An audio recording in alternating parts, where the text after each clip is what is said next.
Alhamdulillah, alhamdulillahillazi khalaqal mauta wal hayata liyabluwakum ayyukum ahsanu amala. Asyhadu an la ilaha illallah wahdahu la syarikalah wa asyhadu anna Muhammadan abduhu wa rasuluh. Allahumma shalli wa sallim wa barik ala Muhammad wa ala alihi wa ashabihi ajmain, amma ba'du. Qala Allah ta'ala fil Qur'anil Karim, Rabbana ma khalaqta hadza batila subhanaka faqina azabannar. Shadaqallahul azim. Sebelum saya menyampaikan materi tausiah, kita doakan terlebih dahulu. Yang pertama untuk guru kita Agim dan juga para jamaah haji yang alhamdulillah bagi yang mengambil nafar sani hari ini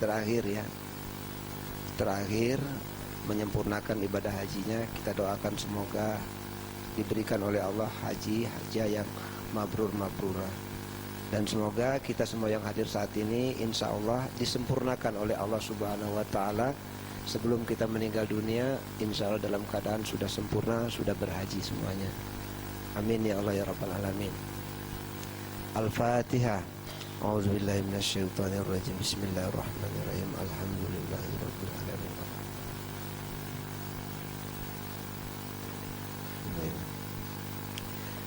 Yang kedua, informasi dari grup ya, Ustadz Yeri dan keluarga termasuk Teh Eba itu kecelakaan. Tadi ada fotonya ya, Teh Ebanya lagi yang bisa ke foto, Ustadz Yerinya mungkin sedang di ICU atau gimana itu, walau alam bisawab. Tapi yang jelas informasinya beliau kecelakaan sekeluarga. Kita doakan mudah-mudahan dengan adanya ujian ini, musibah ini, oleh Allah Subhanahu wa Ta'ala keluarga beliau diangkat dan diampuni segala dosa-dosanya. Al-Fatihah. A'udzubillahi minasyaitonir rajim. Ya teman-teman.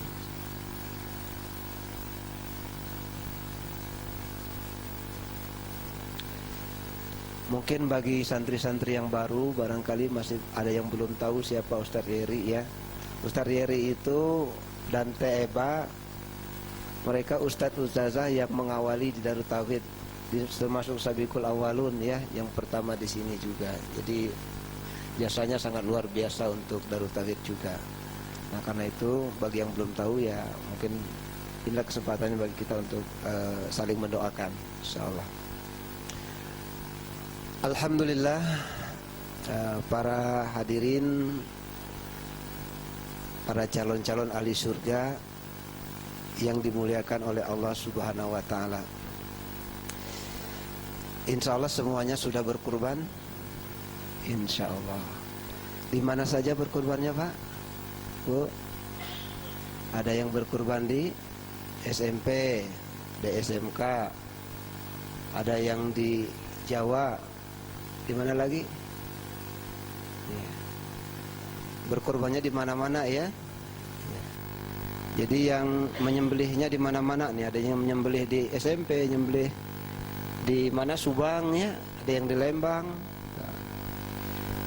Secara hukum fikih yang orang menyembelih di mana-mana hukumnya tidak sah. Karena menyembelih itu wajibnya di leher.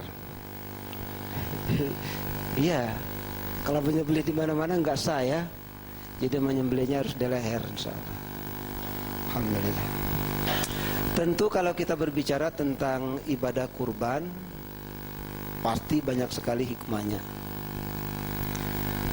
Di antaranya hikmah yang pertama tentang kurban itu adalah melatih diri kita untuk mentaati apa yang diperintahkan oleh Allah Subhanahu wa Ta'ala dengan tidak ada keraguan sedikit pun.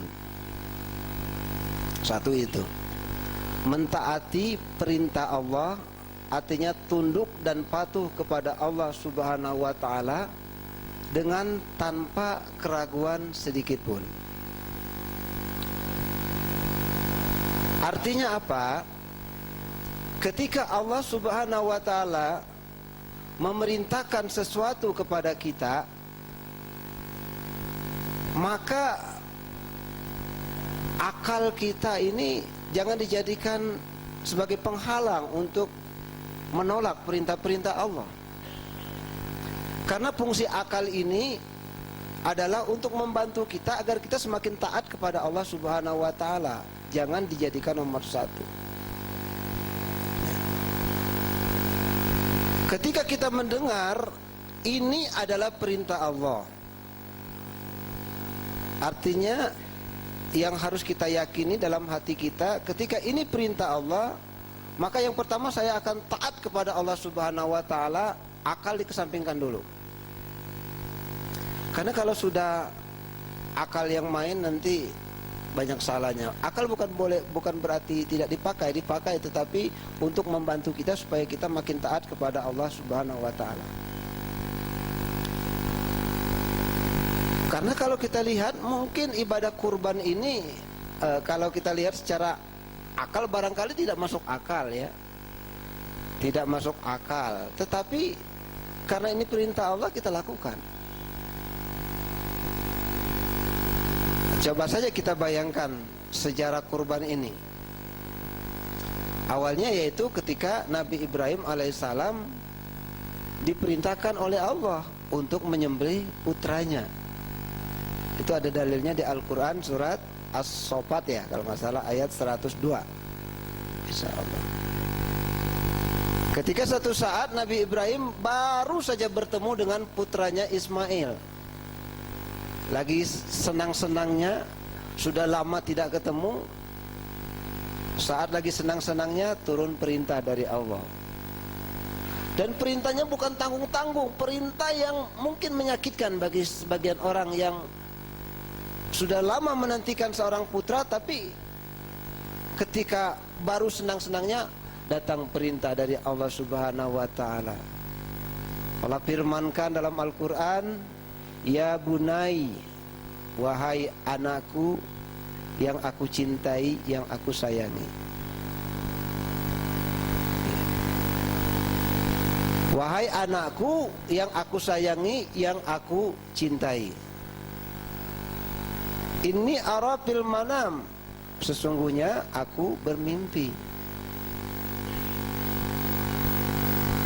Mimpinya Nabi itu benar ya. Mimpinya para Nabi itu benar. Dan Nabi Ismail tahu bahwa Nabi Ibrahim itu adalah seorang Nabi. Inni ara fil manam anni asbahuka, aku menyembelihmu. Dalam mimpi itu aku menyembelihmu. Fanzur maza tara, coba kau pikirkan wahai anakku, bagaimana pendapatmu? Satu dialog yang sangat indah dari seorang ayah kepada putranya. Aku bermimpi bahwa aku menyembelihmu. Dalam bahasa lainnya, aku bermimpi bahwa aku diperintahkan oleh Allah untuk menyembelihmu. Coba kau pikirkan, bagaimana pendapatmu? Ismail adalah seorang nabi juga ya, pada akhirnya menjadi seorang nabi juga, dan dia sangat yakin sekali kepada Allah Subhanahu wa taala. Walaupun secara logika, secara akal ini tidak masuk akal, tidak mungkin ya. Baru ketemu dengan anak disuruh disembelih. Wah, coba aja bapak-bapak, ibu-ibu ya. Tapi tolong ya, sekali lagi, kasus ini khusus untuk Nabi Ibrahim dan Nabi Ismail. Nanti kalau ada bapak-bapak yang bermimpi sama mimpinya aku diperintahkan menyembelihmu, jangan dilakukan. Ya, karena perintah ini khusus untuk Nabi Ibrahim. Jangan coba-coba ya.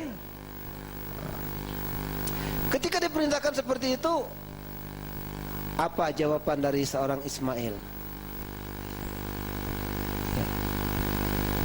Wahai ayahku, if'al. Wahai ayahku, kerjakan.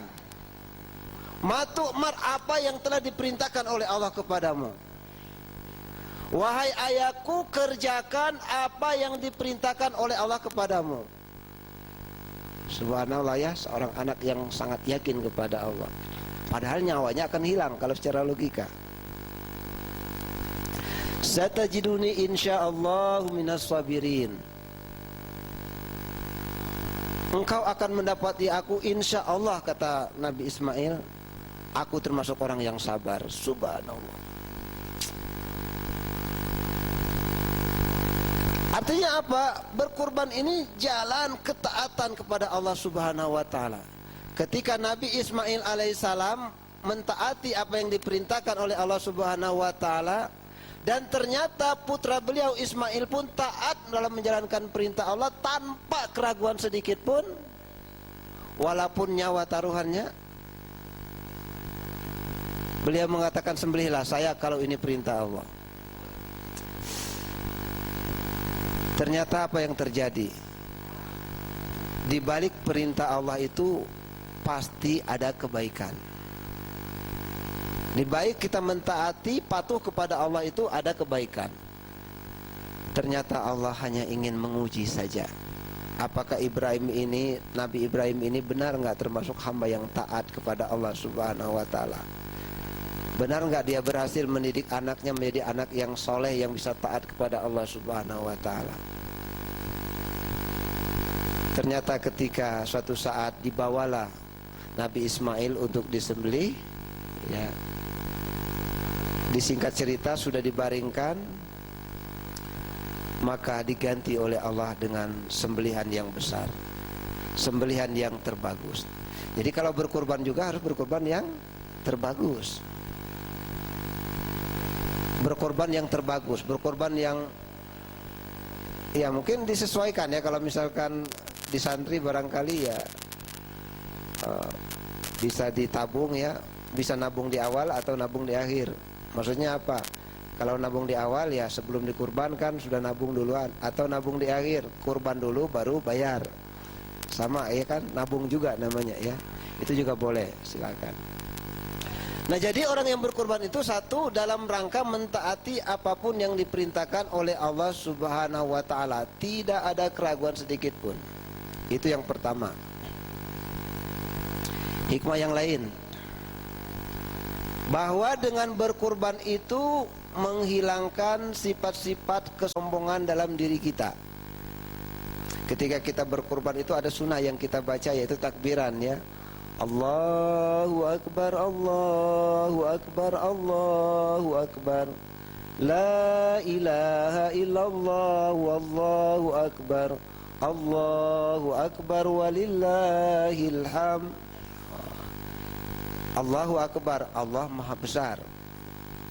Berarti di situ kita hanya membesarkan Allah Subhanahu wa taala. Semua makhluk ini kita lemah, tidak ada apa-apanya di hadapan Allah Subhanahu wa taala. Lalu apa yang harus kita sombongkan? Apa yang harus kita sombongkan di hadapan Allah Subhanahu wa taala? Tidak ada. Di hadapan manusia yang disombongkan tidak ada. Dan memang kesombongan itu satu penyakit yang tidak boleh ada pada diri kita. Apa itu sombong? Apakah orang yang ketika pergi misalkan mengaji seperti ini, pakaiannya bagus, rapi, harum, apakah dia termasuk sombong? Belum tentu. Tidak, bukan itu. Apakah ketika seseorang pakai kendaraan yang bagus, rumahnya bagus, itu orang sombong? Enggak juga. Lalu apa itu orang yang sombong itu? Yang jelas kuncinya dari Rasul. Orang yang sombong itu batarul haq wa khamtun nas. Orang yang suka menolak kebenaran dan suka meremehkan orang lain. Dimanapun posisi kita, peluang untuk sombong itu akan ada. Peluang sombong itu akan ada. Kalau kita tidak takut kepada Allah, maka dia akan sombong. Seorang ayah bagi anak-anaknya bisa sombong. Kenapa? Dia bisa meremehkan anaknya. Misalnya mau makan, anaknya masih TK, makan tidak berdoa sebelum makan. Kata anaknya, ayah, Kalau mau makan, berdoa dulu. Allahumma barik lana fima razaqtana wa qina azabannar. Bagi seorang ayah yang memiliki sifat sombong, merasa dirinya lebih baik, kamu baru juga dimasukkan ke TK sudah bisa ngasih nasihat ke orang tua. Wah, baru juga. Itu jadi sombong. Karena sombong itu pekerjaan siapa? Perkataan siapa? Setan. Nauzubillah min zalik, ya. Dan setan itu kenapa dia dikeluarkan oleh Allah dari surga? Kenapa dia diberi gelar sebagai laknatullah? Karena sombong. Sombongnya apa? Merasa dirinya lebih baik dari yang lainnya. Merasa dirinya lebih baik dari yang lainnya. Ketika Allah Subhanahu wa taala perintahkan kepada para malaikat, termasuk juga iblis yang sekarang sudah mendapat gelar laknatullah, diperintahkan untuk sujud kepada Adam. Lalu malaikat-malaikat bersujud kecuali iblis. Ketika Allah bertanya kepada iblis, wahai iblis, iblis ya, kenapa engkau tidak mau bersujud kepada Adam? Padahal ini perintahku, kata Allah. Aku perintahkan kepadamu untuk bersujud kepada Adam. Kenapa ditolak? Apa jawaban iblis? Untuk apa saya bersujud kepada Adam? Aku kan lebih baik dari dia. Kalau dalam Al-Qurannya disebutkan, ana khairum minhu. Aku lebih baik daripada dia.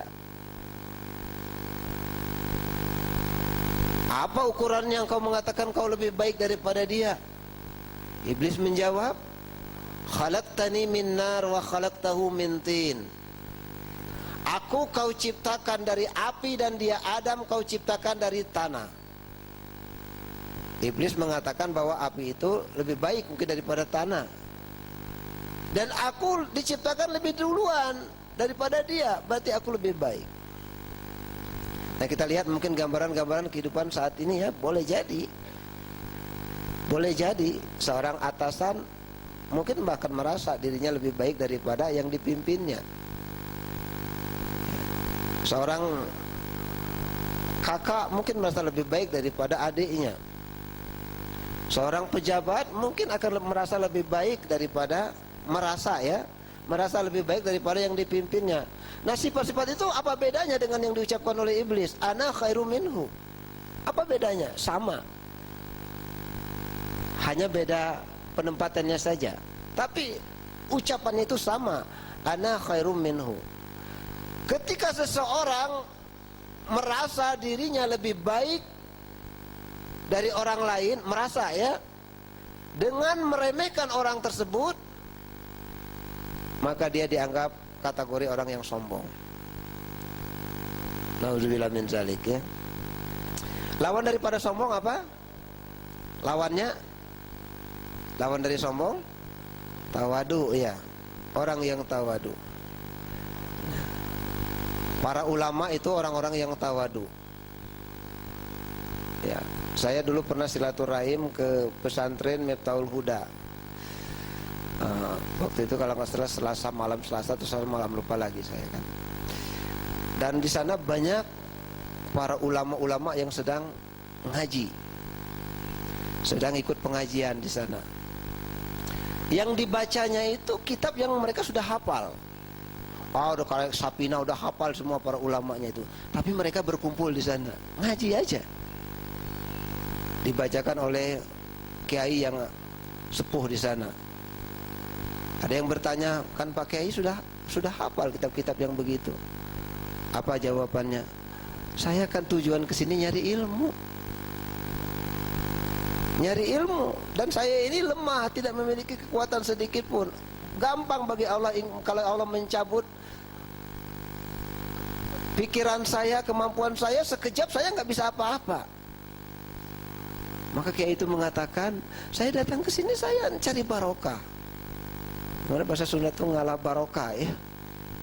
Nyari barokah. Walaupun sudah tahu Tapi para kiai itu tetap aja ngaji gitu kan. Padahal yang dikaji itu aja. Tentang bismillah gitu ya. Tentang rukun Islam, rukun iman. Tapi para kiai yang ternyata mereka itu punya pesantren di mana-mana, udah pada punya pesantren. Ribuan yang datang, subhanallah. Dan rata-rata sudah punya pesantren, tapi ngaji. Aduh, beda banget dengan kita ya. Beda banget ini. Ini yang ngisi siapa? Ustadz Jamal. Ustadz Jamal. Hati-hati. Yang ngisi siapa? Ustadz Roni. Ustadz Roni udah biasa. Siapa? Ustadz Mulyana yang Ustadz Mulyana udah biasa. Hati-hati loh. Ya. Jangan-jangan kita kategori meremehkan. Bukan ustadznya yang diremehkan, tapi ilmunya. Kita meremehkan ilmunya, bahaya. Mungkin kita sudah tahu, ya. Tapi jangan sampai kita akhirnya nolak kebenaran. Yang jelas ketika kita datang ke majelis taklim seperti ini, apa yang kita dapatkan? Yang pertama, kita bisa silaturahim dengan saudara-saudara kita. Kan kebaikan, betul nggak? Silaturahim kebaikan nggak? Kebaikan? Kebaikan loh. Orang yang beriman kepada Allah dan beriman kepada hari akhir itu harus jaga silaturahim. Man kana yu'minu billah wal yaumil akhir falyasil rahimah. Siapa yang beriman kepada Allah dan beriman kepada hari akhir harus jaga silaturahim. Tuh, di sini mungkin kalau di kantor susah ketemu ya. Mungkin walaupun rumahnya, mohon maaf ya, walaupun rumahnya berdampingan belum tentu bisa ketemu. Sama-sama di Darut Tauhid kerjanya, rumahnya berdampingan, belum tentu bisa ngobrol. Karena sama-sama pagi-pagi berangkat ya. Apalagi hari ini ngejarnya jam 6 dari rumah, boro-boro ketemu, pulang-pulang sudah malam, tidur berangkat pagi lagi. Boleh jadi nggak ketemu, tapi lewat pengajian, subhanallah, kita bisa ketemu di sini. Subhanallah. Ini luar biasa. Jadi jaga silaturahim. Jadi tolong ya, kita benahi lagi ya. Jangan ada sifat sombong sedikit pun dalam diri kita nih. Jangan ada sifat sombong. Kita harus hilangkan itu semua. Jangan suka meremehkan orang lain. Sejelek apapun manusia itu pasti punya kelebihan. Ya, Allah itu berikan kepada setiap manusia itu, di balik kekurangannya itu ada kelebihan yang tidak dimiliki oleh siapapun. Pasti ada. Nah, harusnya kita melihat itu kelebihan-kelebihan orang, jangan melihat kekurangan-kekurangannya. Kalau kita banyak melihat kelebihan-kelebihan orang, insya Allah kita akan jadi orang yang tawadu. Tapi kalau kita banyak melihat kekurangan-kekurangan orang lain, jatuhnya jadi orang yang sombong. Na'udzubillah min dzalik. Maka berkurban ini sebagai latihan bagi kita untuk menghilangkan kesombongan kita. Karena sifat sombong itu, ya mungkin sifat-sifat para binatang itu sombong. Coba lihat kemarinnya kambing yang disembelih. Sebelum disembelih itu masih aja tetap dia ya, kepalanya naik kemana gitu kan, berdiri. Padahal udah mau disembelih, harusnya udah mau disembelih itu nunduk gitu ya, nangis gitu, istighfar harusnya gitu ya. Udah mau disembelih gitu ya. Tapi coba, bahkan kemarin saya dengar cerita dari Pak Gatot, katanya sudah disembelih berdiri lagi sapinya. Ada gitu ya. Sudah berdiri, sudah disembelih, selesai disembelih, dilepas talinya, berdiri sapinya. Disangka udah mati. Bisa jadi loh. Ya, hati-hati. Jadi berkurban diantaranya menghilangkan sifat-sifat sombong, termasuk sifat-sifat kehewanan, kebinatangan. Apa itu? Rakus. Sifat rakus, tamak, kikir, gitu ya. Kedekut, buntut kasiran, cap jahe, meraga hese. Itu semua ya. Dihilangkan itu semua. Sifat-sifat seperti itu. Hewan, coba lihat hewan. Aduh, tidak punya rasa malu ya. Ya. Kalaupun kawin depan orang dia nggak malu. Kawin aja walaupun banyak teman-temannya yang lain berebut, bahkan kencing sembarangan di mana aja. Enggak nyari pohon gitu ya, nyari sembunyi gitu, enggak. Sembarangan aja di mana-mana gitu. namanya juga hewannya. Tapi kita manusia diberi oleh Allah akal, tidak seperti itu. Nah, maka berkorban ini hilangkan tuh sifat-sifat seperti itu, sifat-sifat ingin menang sendiri, egois, meremehkan orang lain, ya merasa diri lebih tinggi daripada orang lain. Itu dihilangkan semuanya sifat-sifat seperti itu. Jadi ketika kemarin binatangnya disembelih, maka hilang semua sifat-sifat kebinatangan pada diri kita, insya Allah. Jadi pertama, apa itu hikmah berkorban itu? Dalam rangka mentaati perintah Allah Subhanahu wa ta'ala dan tidak ragu ya sedikit pun kepada Allah. Yang kedua, menghilangkan sifat-sifat sombong dalam diri kita. Allahu Akbar, Allahu Akbar, Allahu Akbar, sampai 3 kali disebutkan ya. Allah Maha Besar, Allah Maha Besar, Allah Maha Besar. Hanya Allah yang Maha Besar. Manusia tidak memiliki kebesaran sedikit pun ya. Allah Maha Besar. Maka jangan sombong. Jadilah orang yang tawadu. Apa tawadu? Tawadu, ada yang tahu tawadu? Tawadu itu apa? Antara bawa duit bukan ya. Mentang-mentang santri ya antara bawa duit ya, aduh. Kalau antara bawa duit nggak sedekah nanti ya. So, ya. Tawadu itu bukan berarti orang yang kemana-mana pakaiannya compang-camping gitu kan. Ini kan ada kisah ya, di kisah ahli tasawuf gitu, 2 orang ahli tasawuf yang menyantren di satu pesantren, sama pesantrennya ya. Kemudian dua-duanya pulang jadi ustadz dua-duanya. Ustadz yang pertama ketika dia ceramah itu pakaiannya rapi, pakai kendaraan bagus ya, kemudian juga harum, pokoknya bagus gitu ya. Suatu saat ustadz yang kedua juga diundang di acara tersebut, tapi pakaiannya udah lusuh, jelek ya. Dianya juga jalan kaki, keringatan muncul di mana-mana, nggak mau pakai kendaraan. Ketika ditanya, 2 ustadz tersebut dua-duanya bukan orang yang tidak mampu, dua-duanya orang yang mampu. Mereka memiliki harta semuanya. Ketika ditanya ustadz yang tersebut, kenapa kamu berpakaian seperti ini? Saya ini kan insya Allah tawadu. Tawadu, bukan nggak punya apa-apa, tawadu aja. Karena dia berpikir yang namanya tawadu itu berpakaian compang-camping kesana kemari, ya tidak berpakaian yang bagus. Kamu jangan berpakaian bagus seperti itu sombong namanya.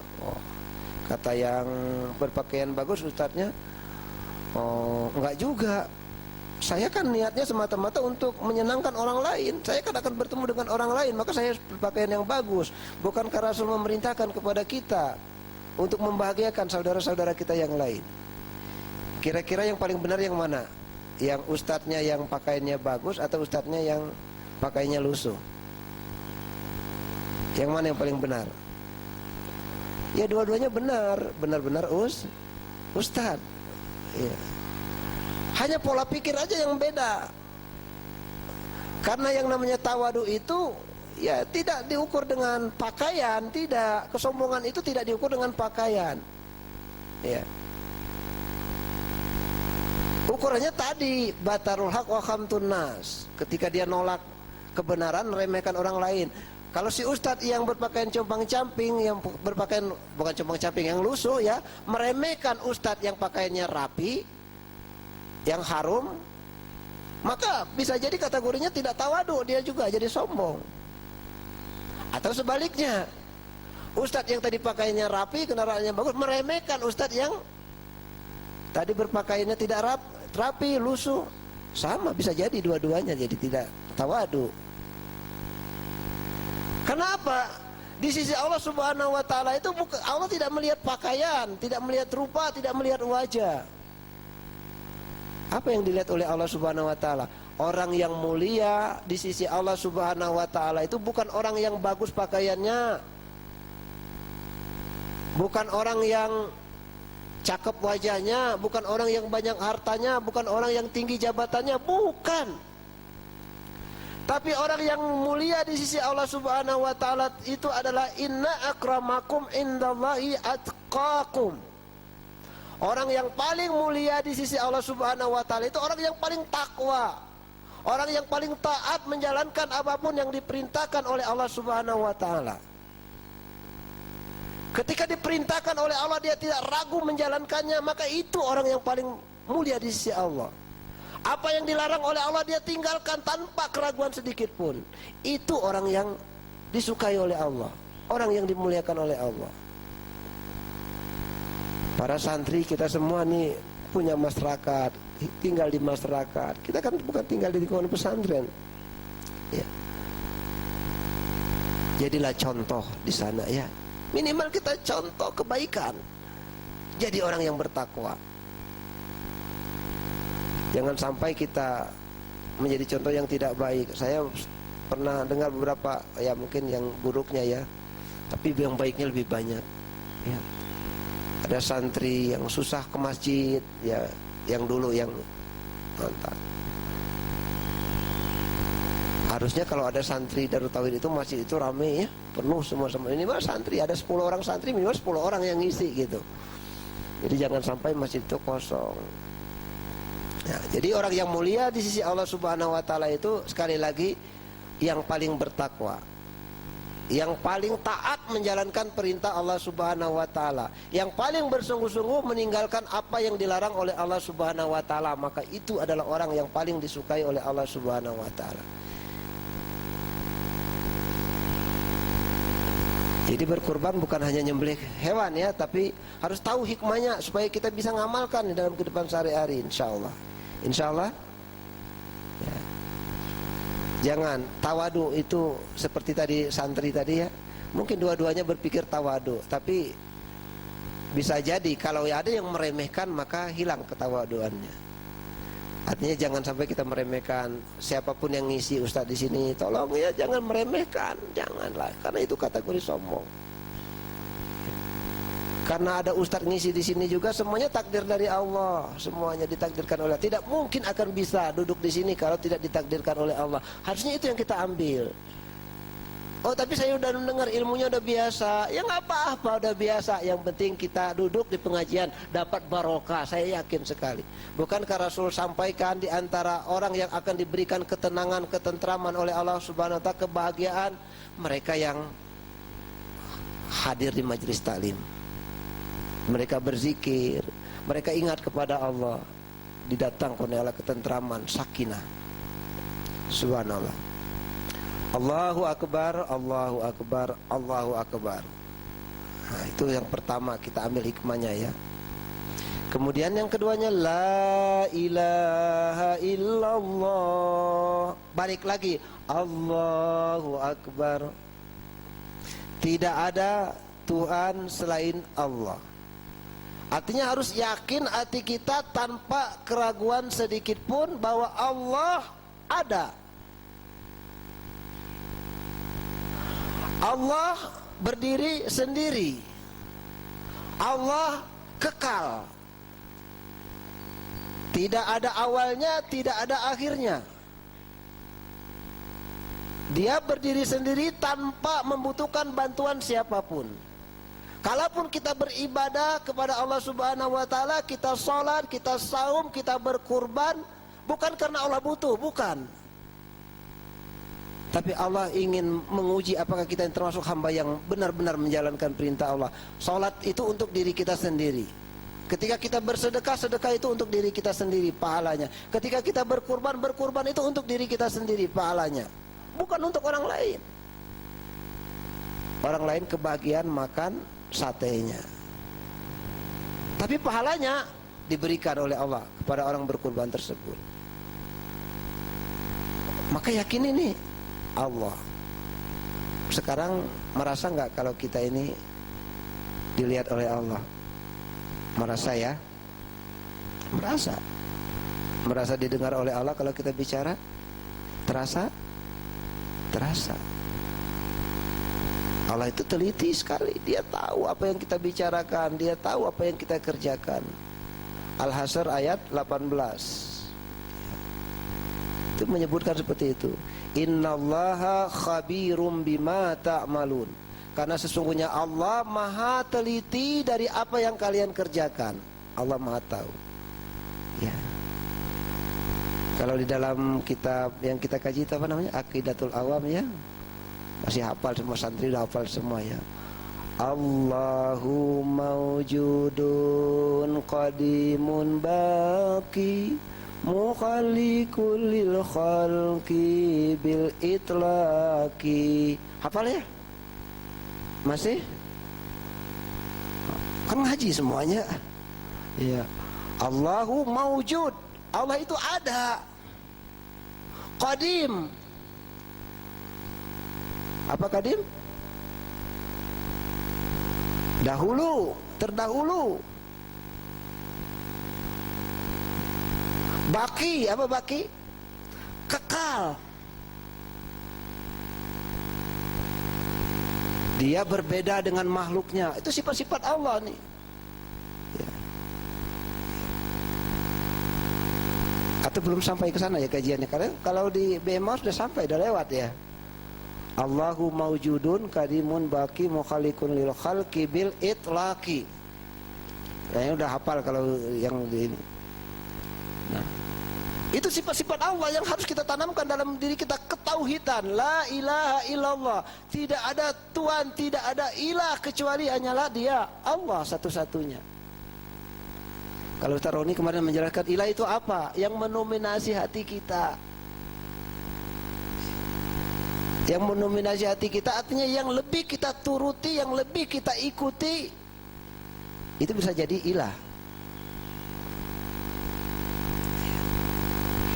Bisa jadi ilah, hati-hati. Maaf nih, kemarin lagi kurban itu nyembelih ya, nyembelih itu. Aduh itu banyak yang kelewat, sholat zuhur. Tanya kenapa? Aduh belum selesai nih, tangguh asar belum selesai. Padahal kurban itu tujuannya untuk apa kurbannya? Kurban itu kan untuk beribadah, mendekatkan diri kepada Allah. Mana mungkin dengan berkurban menyembelih hewan kita takarub kepada Allah, tapi perintah Allah ditinggalkan. Kumahanya? Gimana ke begini ya? Kita mengatakan bahwa saya ini menjalankan perintah Allah, berkorban ini perintah Allah, takarub kepada Allah. Tapi ketika Allah perintahkan sholat, sholat ditinggalkan. Kira-kira gimana ya? Aduh, tapi kalau santri tauhid nggak ada insya Allah ya. Semuanya tepat waktu. Tapi tempat-tempat lain saya kan diajaki sholat juga tuh. Tanggung. Ya udah sholat tinggalin aja, kambing kan udah disembelih, nggak akan lari, betul kan? Kan udah disembelih, tinggalin sholat juga nggak akan lari, biarin aja dia. Nah ini yang harus kita coba kembali tanamkan dalam ketauhidan kita. Orang yang bertauhid, yang yakin kepada Allah Subhanahu Wa Taala, yang mendominasi hatinya Allah aja. Apapun yang dia lakukan tujuannya satu, Allah. La ilaha illallah, la mawjuda illallah. La ilaha illallah, la maqsuda illallah. Siapa yang kita tuju? Keinginan kita siapa yang bisa menyelesaikan keinginan kita, yang bisa mengabulkan siapa? Allah. La ma'buda illallah, tidak ibadah kecuali hanya kepada Allah. Beribadah kepada Allah, ma'buda illallah. Itu orang bertauhid begitu. Hilangkan ilah-ilah semuanya, hilangkan semuanya. Kecuali satu yang kita tetapkan dalam hati kita. Tanamkan dalam hati kita hanya Allah. Hanya Allah saja yang kita tanamkan dalam diri kita. Ilah-ilah yang lain hilang. Kan kalimatnya juga la ilah, tidak ada ilah. Artinya hilang. Kecuali satu, illallah, Allah. Hanya Allah. satu saja, tidak ada yang lain-lainnya. Jadi hati-hati ya, apapun yang mendominasi hati kita berlebihan bisa jadi itu jadi ilah kita, nauzubillah min zalik, berbahaya. Memang katanya pesantren itu diuji sesuai dengan ya apa yang dikaji di sana ya. Kalau kita Darut Tauhid, wah diujinya dengan ketauhidan. Ya. Tapi bagi kita yang bersungguh-sungguh belajar, insya Allah nanti terasa pas di luar itu luar biasa. Tuh nikmatnya belajar di Darut Tauhid. Ya. Nikmat benar loh. Nikmat sekali belajar di sini itu. Kalau saya ngerasakan seperti itu. Sudah ngalamin kerja di mana ya. Perusahaan gimana, nggak ada kenikmatan. Kalau menurut saya yang lebih nikmat kerja di tempat ini. Kenapa? Luar biasa loh di sini. Sampai sholat diingatkan gitu ya, ibadah. Wah di perusahaan coba yang dulu pernah pengalaman kerja di perusahaan, sholat juga harus sembunyi-sembunyi. Udah waktu sholat itu, aduh, pura-pura istirahat, mohon maaf mau ke kamar mandi dulu, padahal mau sholat. Saya ngalami seperti itu ya, ngalamin dulu. Mau sholat aja harus berbohong dulu. Tapi berbohong untuk kebaikan ya. Saya mau ke kamar mandi, mana? Karena ke kamar mandi dulu kita kan. Udah ke kamar mandi sholat dulu.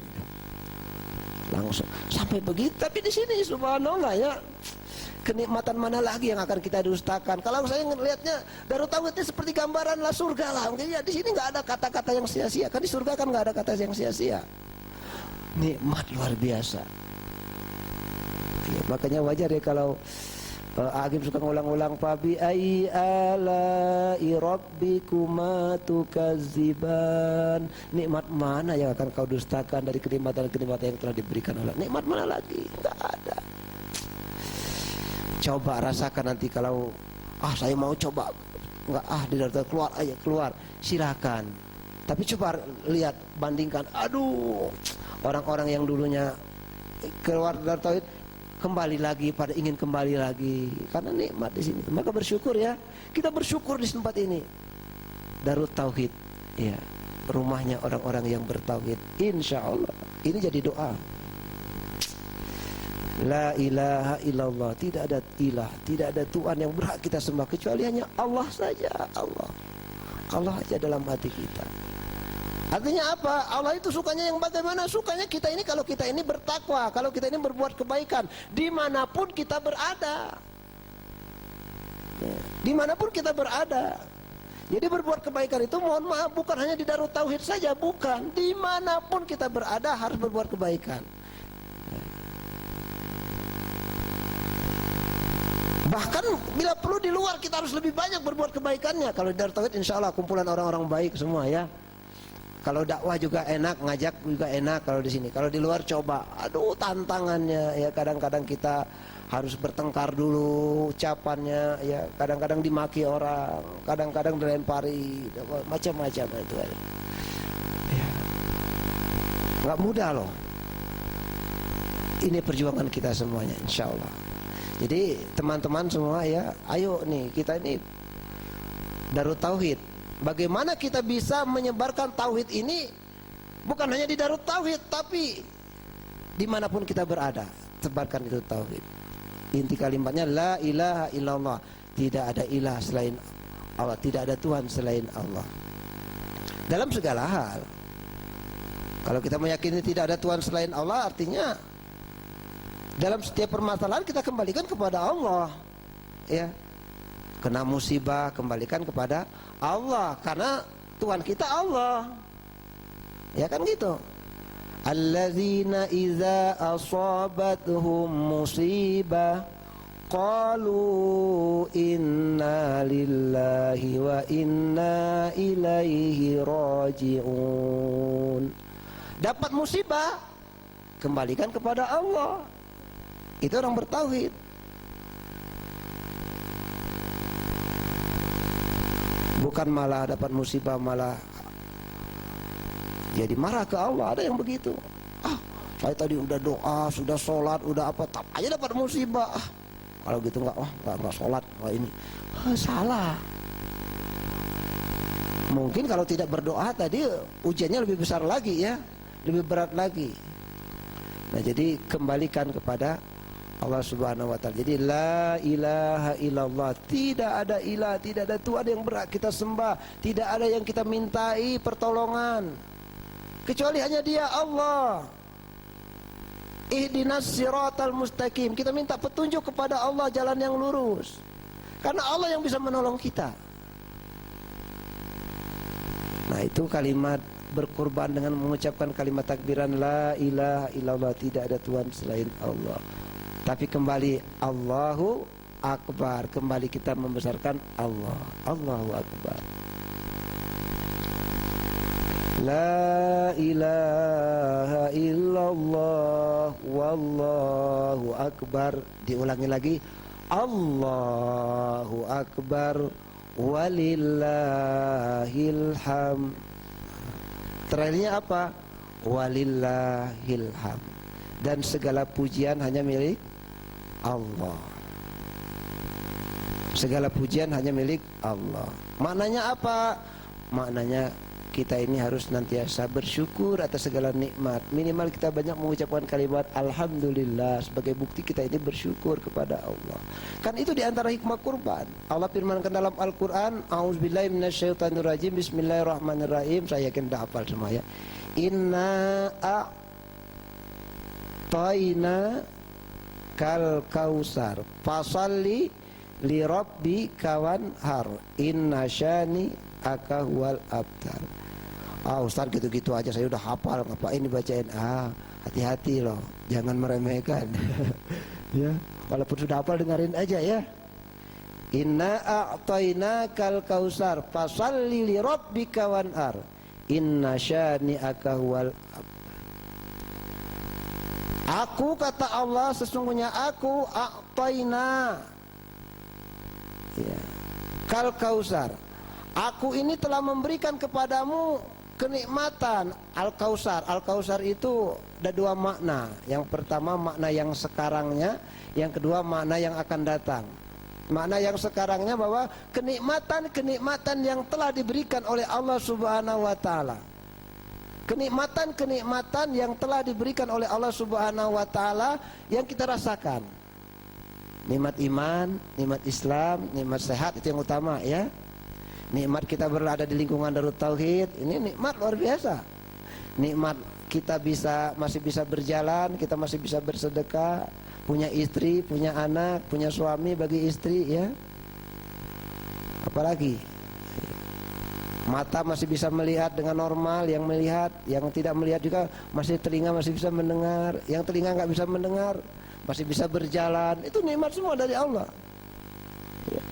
Allah telah memberikan kenikmatan tuh yang bisa kita rasakan. Kenikmatan yang kedua, kata para ahli tafsir, ulama yang saya baca ya di buku. Saya bukan ahli tafsir, cuman baca aja. Kenikmatan yang kedua itu Al-Kausar yang nanti akan diberikan di akhirat. Apa itu Al-Kausar? Yaitu kolam ya, mata air ya, yang terbuat dari susu. Dan susunya itu mata air yang putihnya itu lebih putih daripada susu ya. Susu tapi lebih putih daripada susu yang ada di dunia. Dan manisnya itu lebih manis daripada rasa madu. Tapi orang meminumnya tidak seperti di dunia. Kalau di dunia kalau sangat manis udah gak enak ya. Ya. Tapi ketika orang meminum telaga itu, maka Allah Subhanahu wa taala hilangkan dahaga selama-lamanya, abadi. Nikmat ya. Berarti cuma sekali dong minumnya. Ya enggak apa-apa sekali, yang penting dahaganya hilang selama-lamanya, kan gitu. Kita yang penting itu kan hidup itu bukan, yang penting bukan makannya ya kan? Yang penting bukan minumnya, yang penting nikmatnya. Ya kan? Ngapain makan tapi banyak penyakit? Yang penting nikmatnya. Ya. Jadi makan itu untuk apa sih makan tuh? Kenapa orang suka makan? Kenapa orang suka minum? Supaya tidak lapar, supaya tidak haus. Itu jawabannya. Luar biasa. Ya. Makan minum itu supaya apa? Supaya kita sehat. Kalau sehat mau apa? Kalau sehat, insya Allah saya akan siap menjalankan kewajiban saya. Apa kewajibannya? yaitu beribadah kepada Allah. Kan gitu dalilnya. Quran surat Az-Zariyat ayat 56, wa ma khalaqtul jinna wal insa illa liya'budun. Tidak diciptakan jin dan manusia kecuali semata-mata untuk beribadah kepada Allah Subhanahu wa taala. Para calon ahli surga yang berbahagia, amin. Amin, amin ya, insyaallah. Insyaallah. Ketika seseorang berkurban, dari lihat keutamaannya ya, kalau lihat dari keutamaannya, maka Allah akan berikan kebaikan kepada orang yang berkurban itu. Tidak sedikit tapi banyak, sebanyak bulu-bulu yang ada dalam hewan yang dia sembelih. Ada yang pernah ngitung ya jumlah bulu domba? Ada yang pernah? Jawabannya cuma 2 ya. Kalau tidak genap, ganjil jumlahnya. Itu aja jawabannya. Saking banyaknya itu tidak terhitung ya oleh kita ya. Dan tidak ada yang mau berusaha ngitungnya. Nggak akan ada. Artinya apa? Orang yang berkorban itu diberikan oleh Allah balasan pahala yang sangat banyak. Aduh. Maka rugi ya kalau kita nggak berkorban. Ya minimal perwakilan keluarga, minimal ya kalau kita nggak mampu semuanya, perwakilan keluarga. Aduh, kalau lihat ke sana pahalanya. Bahkan dijelaskan nanti akan jadi pelita. Nanti orang kalau menyeberangi jembatan Sirat itu gelap katanya ya. Udah gelap, kemudian kecil katanya jembatan Sirat itu. Bahkan dalam satu kitab seperti rambut yang di belah 7, walau alam ya, rambut apa itu di belah 7 ya, diinjak gitu ya. Aduh, kecil banget. Udah gelap, sudah kecil, kira-kira bisa selamat nggak ya? Pas nyebrang mungkin belah 2 ya badannya. Kecuali orang-orang yang diberikan oleh Allah syafaat, orang-orang yang diberikan oleh Allah pertolongan. Di antaranya siapa? Orang yang berkurban. Nanti katanya orang yang berkorban itu ada kendaraan yang akan membantu dia menyeberang Sirat itu. Bulu-bulunya itu akan menjadi cahaya seperti matahari yang menyinari siang hari. Subhanallah, nikmat tuh. Waduh, kalau gitu dong tahun depan mau berkorban ya? Iya insya Allah. Sekarang mau nyusul boleh, masih bisa ya, masih bisa sampai asar kata. Masih boleh nyembelih, silakan ya. Alhamdulillah kemarin saya ikut juga menebar kurban juga ya di Lembang Langgensari. Dan subhanallah ya, warganya semangat gitu ya. Kemarin ada 2 sapi yang disembelih di sana ya dari masyarakat sekitar. Mereka berkurban melewat DPU, subhanallah. Ternyata baru selesai nyembelih, kemarin sudah banyak yang daftar untuk tahun depan. Udah Ustaz mau daftar untuk tahun depan. Oh ya sok silakan. Karena katanya sapi DPU murah katanya. Murah loh. Di luar itu minimal 3 juta. Ya. Sapi itu ada 3 juta, ada ya gitu. Itu pun harus nambah lagi untuk operasionalnya. Di DPU udah 2.300.000, kemudian dikembalikan juga untuk operasionalnya ya. 300 mau 700, udah murah banget itu. Makanya belum juga selesai ngorban masih motong-motong udah pada banyak yang daftar tuh. Siap-siap aja, mungkin sebulan sebelumnya sudah dibuka pendaftaran nanti ya. Kayaknya tahun depan ini akan banyak sekali kambing sapi yang akan jadi korbannya, karena banyaknya santri-santri yang akan berkorban, insyaallah. Jadi jumlah santri sekarang ada 1.000 orang ya, 700 orang ya. Insya Allah tahun depan semuanya ya. Ya di mana aja kita bisa lewat DPU, bisa lewat mana. Tapi kalau kita lewat DPU itu lebih enak. Kan bisa disembelih di tempat sendirinya. Belinya aja di DPU, betul lah. Nah, bisa disembelih di tempat sendiri. Saya ingin korban di tempat saya. Ya boleh. Belanjanya lewat DPU. Oh luar biasa. Banyak yang udah peternaknya beruntung. DPU-nya juga ada catatannya yang masuk ke sana. Kitanya juga harganya murah. Wah enak banget. Dan ternyata sapinya juga nggak kecil-kecil banget ya. Lumayan besar juga, sama dengan sapi yang di sana juga ada yang 3 juta, 2 juta, hampir sama saya. Mungkin karena belinya banyak, tempatnya juga agak jauh ya, jadi ada tempatnya di murah gitu. Nah, makanya luar biasa. Nah inilah, jadi mudah-mudahan Allah Subhanahu wa taala menerima kurban kita. Ya saya diminta ya maksimal ya 5 menit sebelum jam 9 sudah selesai. Ya sekarang sudah sedikit lagi mau selesai ya. Mudah-mudahan ya bermanfaat dan insya Allah kita bisa mengambil hikmah dari setiap kejadian termasuk hikmah berkurban ini. Karena orang yang beriman itu Rabbana ma khalaqta hadza batila, dia meminta kepada Allah agar dia itu bisa melihat ya, mengambil hikmah dari setiap kejadian. Ketika dia melihat segala sesuatu, apa yang diucapkan?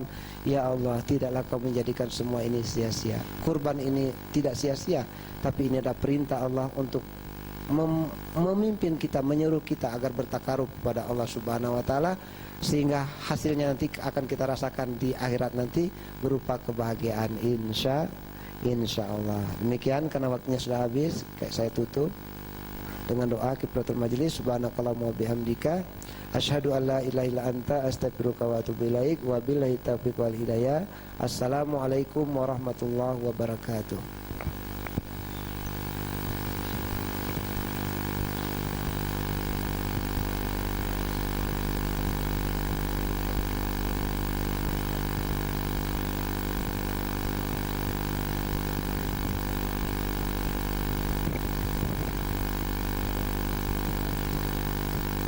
Terima kasih kepada Ustadz Jamaluddin yang telah memberikan tausiah pada Kamis pagi ini. Mudah-mudahan apa yang disampaikan